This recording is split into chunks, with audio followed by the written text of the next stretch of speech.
Hey YouTube, what's up? I have a very small little guitar here.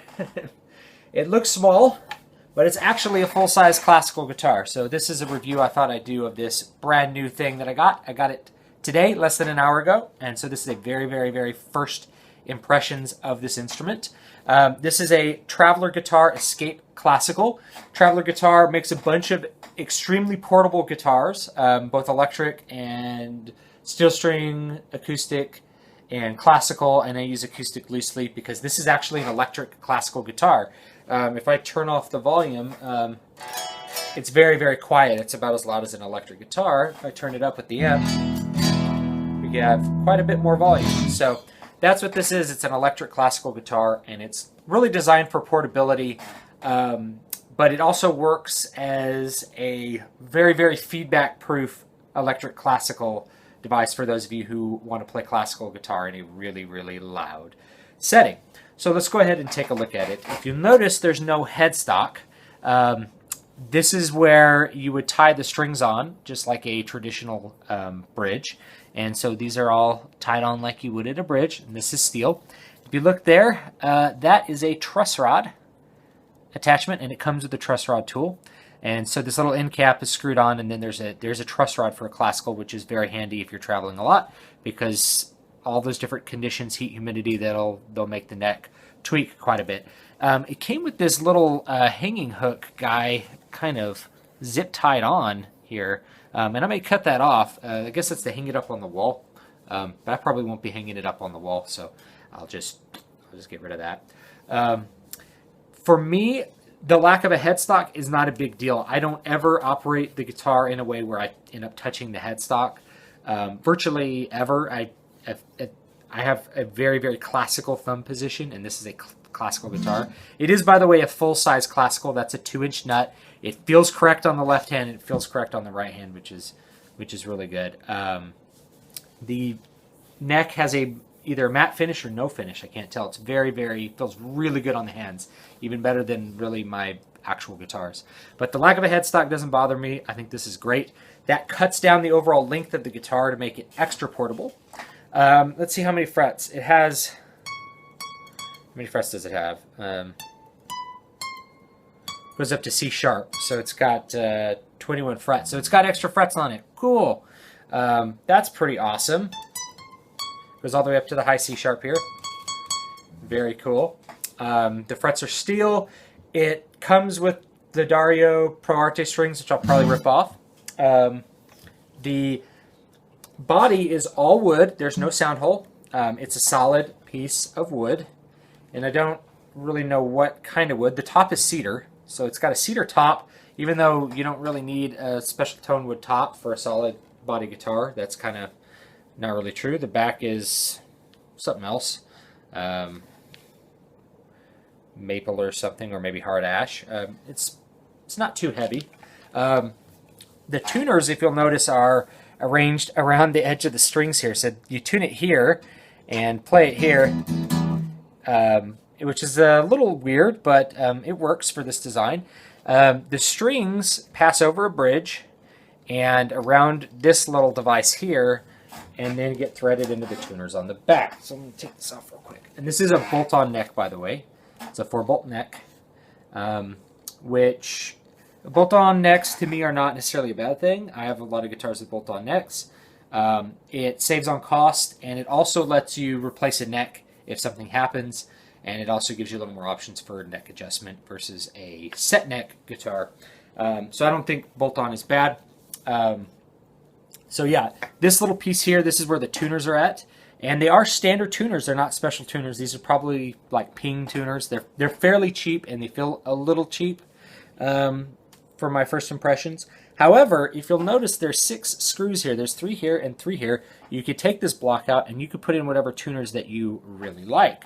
So you don't dig those ping tuners, those cheap ping tuners, you can take out this block of wood, and you can put better tuners in. I might eventually do that. This little roller piece also comes out if you need to service this. This is where the batteries are at, and I actually kind of like this. It's not 9 volts. It's AAA's. 9 volts are always expensive and kind of hard to find. AAA's can also be hard to find, but they're easier to find than 9 volt in a pinch, so I like that. I'm not sure what's behind this because I haven't taken that off. I'm guessing some sort of electronic piece that I might need. And up at the top, you'll see Traveler guitar. We have a shadow piezo system. This is actually a pretty good setup here. You have a volume right here. You have a treble.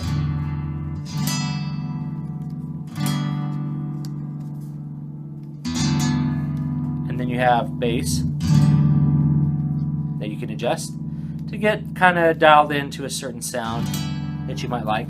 Also on here, I don't know if you can see, it's kind of cloudy so the light's not that good. There's a headphone jack and an auxiliary input. Okay, so the headphone jack, plug your headphones in. Right now it's plugged into an amp via the output jack down here. Plug in your headphones and it sounds, there's no reverb, so it sounds a little weird, but it's definitely good for practicing. My wife just had a baby, so I can definitely practice late at night with this thing, which is cool. And the auxiliary jack is if you want to input some sound. So if you want to plug in an iPhone or another device or like a CD player or something to have a backing track, you can do that. And you can hear it through the headphones. And I believe it also goes out the output jack, though it would come out as mono. So if you need to, you can plug an auxiliary input in. And that's a good solution for a lot of people who like to practice with backing tracks. You want to practice with a neighbor's old record. That's a really cool solution. Very, very fun little feature. And I like the simplicity of this system. Oh, there's also a built-in tuner. So you press that, and you can just tune the guitar right up.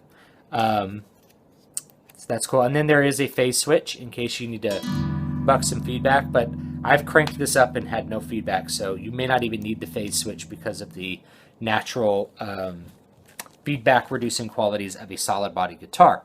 Most feedback with a classical guitar or with an acoustic guitar comes from air moving in and out of the sound hole, sort of creating an over resonance. And that's not the case with this. One thing that you will notice for you classical players, I did mention that it is a full-size classical guitar. It does have the appropriate size nut. It feels like an actual classical on your left hand and your right hand. Most of these sort of electric classical guitars, like most of the Godin models, other than the Grand Concert, have a narrower nut, and that narrower nut really ends up feeling weird if you're a classical guitar player, if you're an actual classical guitar player and you need to amplify. It's always going to feel weird. I used to have a Cordoba that was like that. It had a little narrower neck, and it was a great guitar. The pickup system was amazing. But eventually I got rid of it because it just didn't feel right on the left hand. And this one actually does feel right on the left hand. Also feels very right on the on the right hand. So you'll have an easy time with the hands transitioning to this. The body of the guitar, as you'll notice, is quite small. You know, it's just over a hand's width wide for me, which is pretty small. And that means that your arm is also going to be resting, rather than where you're used to about being up here, where you're resting your arm, it's going to be way lower. Like for me, it's basically on my wrist. And I have fairly big hands, so it's basically on my wrist. However, I don't think that that's quite a huge problem for me, although I am very used to the arm being up here, and that's kind of my plant. It's really easy to adjust the height of the guitar without, you know, having to do anything here with the strap, and to really find a very comfortable playing position for the right hand. So that's not a big drawback for me. If you're wanting to play this without a strap, with the footstool, it's going to feel weird because of how small it is up here. Again, it's under a hand width up here, which is quite a bit smaller than a real guitar. But if you are willing to play the strap, then I think it feels really good with the strap. Now, here's the one thing right out of the box that I notice about this guitar that is perhaps a drawback. The string balance is not the best. And I believe there's a couple reasons for that. Basically, the bass strings are a little louder than the treble strings.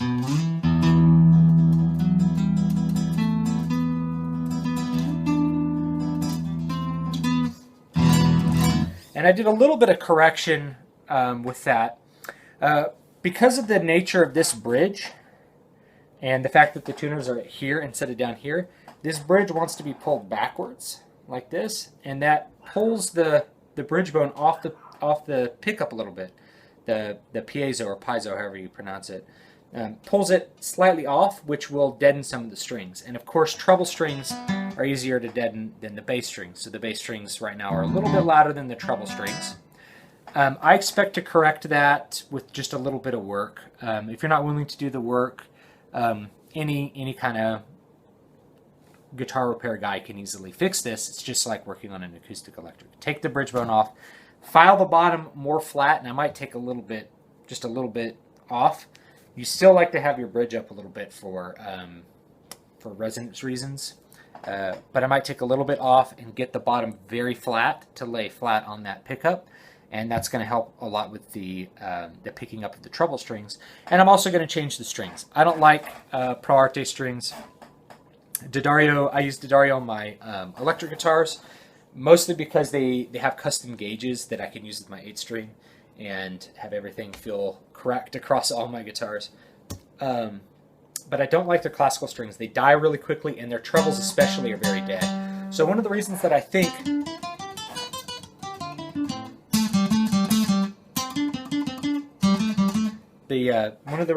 the volume discrepancy exists, and I don't know if you can hear it quite super clearly. I've done a little bit of correction on it by pulling the bridge back, so it's not as pronounced as it was when I first picked up the guitar.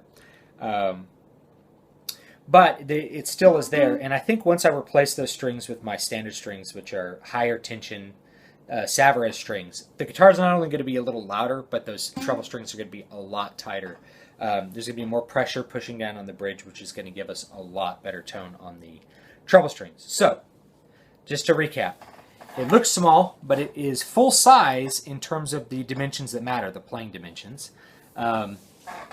It has the string ties here. It does have a truss rod. It is a bolt-on neck. It is a solid body guitar with a cedar top. The tuners can be changed by removing this block. It has a shadow acoustic pickup system. It has a 1/4-inch output. It has headphone output. It has an auxiliary input, and it goes all the way up to C sharp, a little higher than a normal classical guitar. So it's got a lot of options. I think this is a really good option for not just practicing silently, which is one of the reasons I got it, but for amplification purposes, which is the other reason I got it. Most acoustic electric classicals for me are really boomy. They don't have very good tone. I'm not a huge fan of that piezo sound. It's okay. I'm not a huge fan of it. But once you... Guitar's already fallen out of tune a little bit. You have to tune it down here. There we go. Once you start using a pickup system, I think you start robbing the guitar of its sort of natural, beautiful tone. So what I really mean is, like, if you're not going to mic and record a guitar properly, you might as well use this.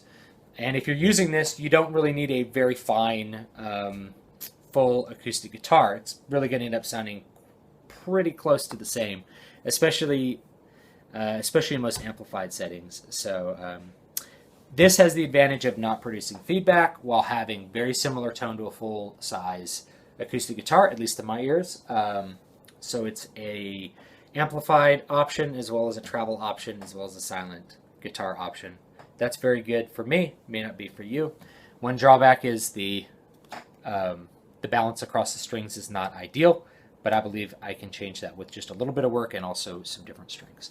So that's it. That's the Traveler Guitar Escape Classical. This is the newest version of their Classical. They have the original Escape, which is even smaller, and then they have an even smaller version of this one. I'm trying to remember what it's called. That literally has no body. It's just the tuners and right here, and it has one little bout down here to put it on your leg. And that one's, I presume, is going to sound pretty similar to this one. Thanks for watching. I know this is kind of a long review for a brand new piece of equipment. Hopefully it wasn't too uninformative, and if you're thinking about finding a amplified solution, this might be a good solution, as well as a silent guitar solution and a travel solution. I feel like the amplified classical solutions are pretty limited on the market these days.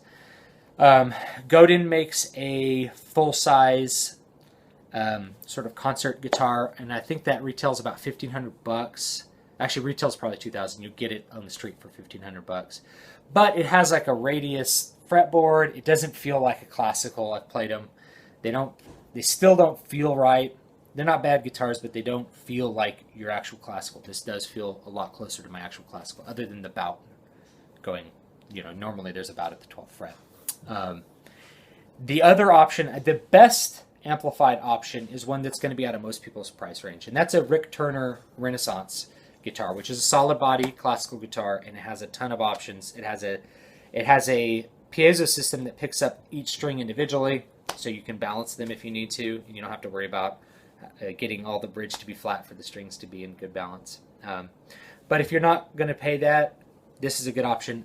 Street price on this is about $500. It's not cheap, but if you compare it to other acoustic electric guitars with good pickups in them, it's competitive, and this is in a lot of ways a better solution and a more unique solution. It's not just another crappy $500 acoustic guitar. $500 guitars are not necessarily crappy, but they're not going to hold up to a luthier-made guitar. So rather than just being another $500 guitar with a blasé tone, that is an amplified solution that is imperfect and gets a lot of feedback, you can use this thing. So I do recommend it so far.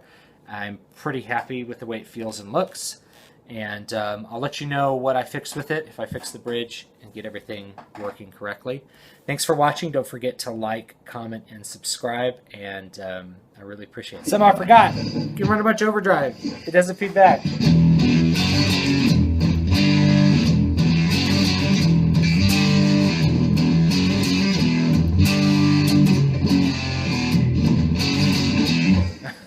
All right, have a good one.